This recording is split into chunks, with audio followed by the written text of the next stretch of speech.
gagnant-gagnant, c'est pour les perdants, pas pour vous. Il s'agit ici de lutter contre une idée reçue des négociateurs perdants. En effet, dans la plupart des cas, celui qui parle d'une négociation gagnant-gagnant est souvent celui qui a perdu. Il utilise ces mots pour se justifier à lui-même qu'il a bien négocié. Au fond, il n'en est rien. Dans toute négociation, il y a forcément un gagnant et un perdant.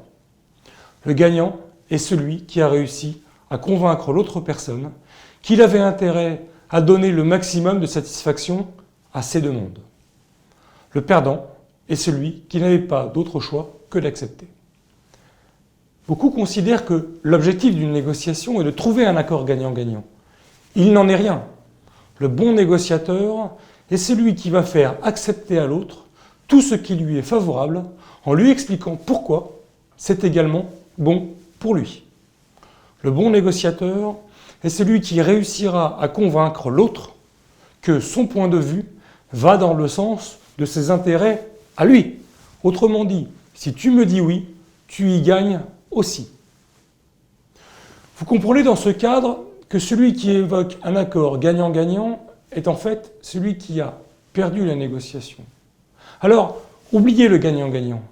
Battez-vous pour convaincre votre interlocuteur que le fait de vous donner satisfaction ira dans le sens de ses intérêts. Lorsqu'une entreprise négocie avec vous les conditions de votre départ, par exemple, elle ne cherche pas le gagnant-gagnant. Elle cherche à régler un problème qu'elle doit gérer au moindre coût. Et c'est normal. Pourquoi, de votre côté, auriez-vous à l'esprit de régler votre dossier gagnant-gagnant ? Le principe d'une négociation est de signer le meilleur accord valorisant l'ensemble de vos leviers.